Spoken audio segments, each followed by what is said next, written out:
Okay, guys. Those of you who have seen my channel know that I do a variety of things here. What I will say to you is that I served. I was a Master Sergeant at Arms. It was an honorary rank. I was a volunteer.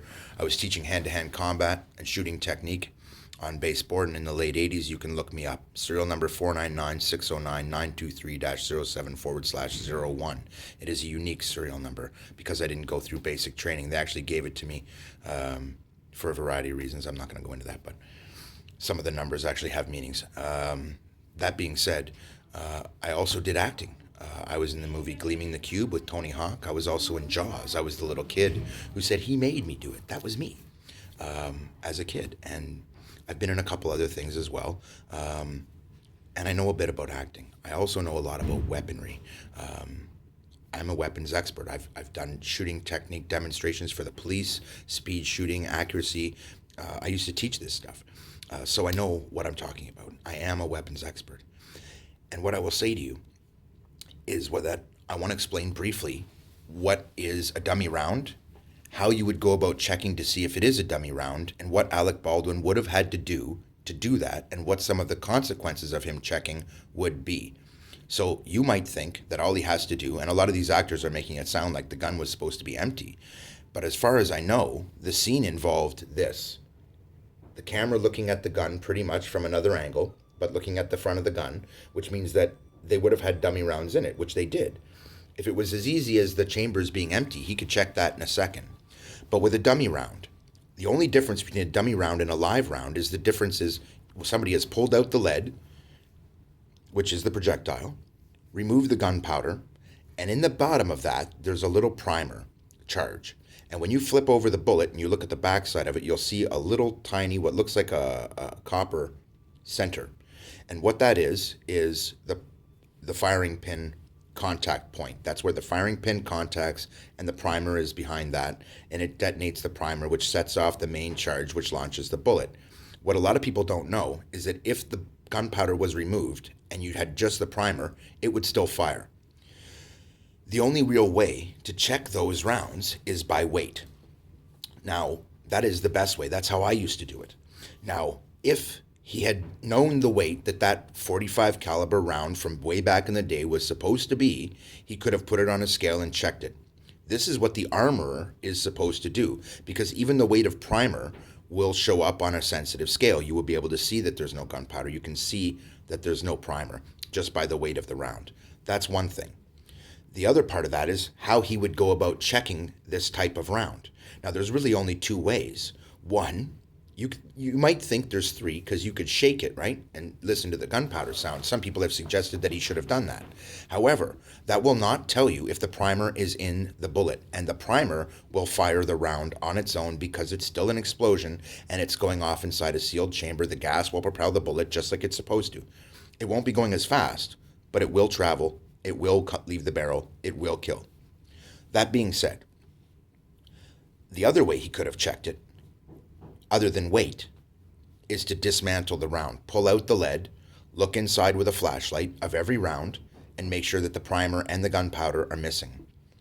Okay, now, if he had done this on set as an actor, I know this for a fact. You can look it up. There are lots of Hollywood actors who have been canned in the height of their career because they were called difficult to work with. Difficult to work with means you're constantly nagging. It could mean you're picking fights, or it could mean you do this. So I'm going to play out a quick little scenario for you. Okay, Alec, here's the gun. It's a cold gun. Okay, great, thanks. Now I need to check it. Okay, there's supposed to be dummy rounds. Okay, now I need to remove these and weigh them. So he weighs every one. Well, they might tolerate that. But what if he doesn't know the weight they're supposed to be? Most people don't.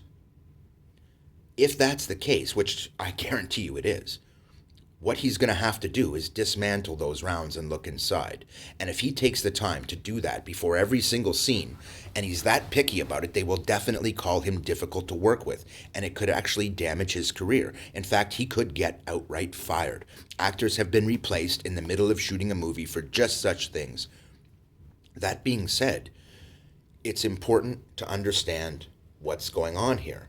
Not only is it important for him to be able to check the round if he has to, but actors do fear getting called difficult to work with. You may have 1,000 questions in your mind during the course of a set, but during the course of a scene filmed on set. But if you ask all of those questions, you will definitely be called difficult to work with because that's a pain in the butt.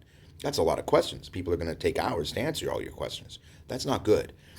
You need to be able to move things forward quickly and keep things moving on schedule. Films are on a schedule. They're expensive to make.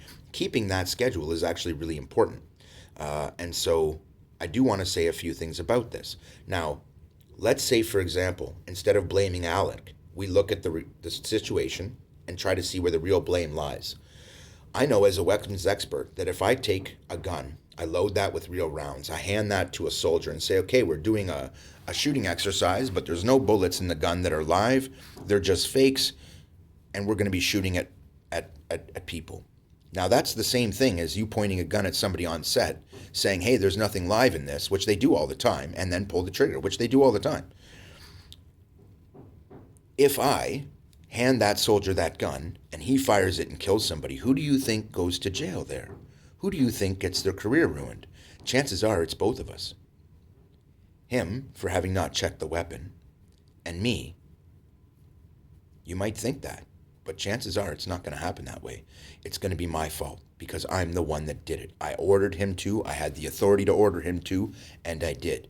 It's no different for an actor when they're talking to the director. The director is telling them what to do. It's actually their job to be easy to work with, not to ask a ton of questions that they don't have to ask. Also, you are supposed to trust that the armorer did their job. If you're always looking over all the other people's shoulders and second guessing them, you are definitely difficult to work with by definition. And so it's really difficult for an actor to draw that line and say, okay, on one hand, I want to do my due diligence. On the other hand, I don't want to be difficult to work with. And I think ALEC is not at all to blame here. For one, I've handled a lot of guns, both loaded and unloaded.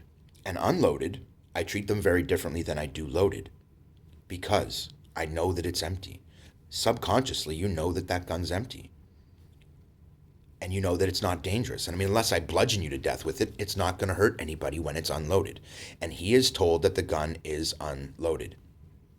Simple as that. And he's supposed to trust the armorer to do their job. He's also supposed to try to be easy to work with, which means he's supposed to take their word for it and go through the scene. Now, when everybody else is saying, oh, well, I always check the weapon. Okay, well, how do they check it? I don't see any of them saying, well, he should have weighed the rounds, which he could have. But that would be the armorer's job. This is all supposed to be done by someone else. That's their job. And so, while it's one thing to say you should check the chamber and make sure it's empty, it's an entirely different thing when there's dummy rounds in the gun. It's not supposed to be empty. It's supposed to have ammunition in it. It goes to realism. Keith out.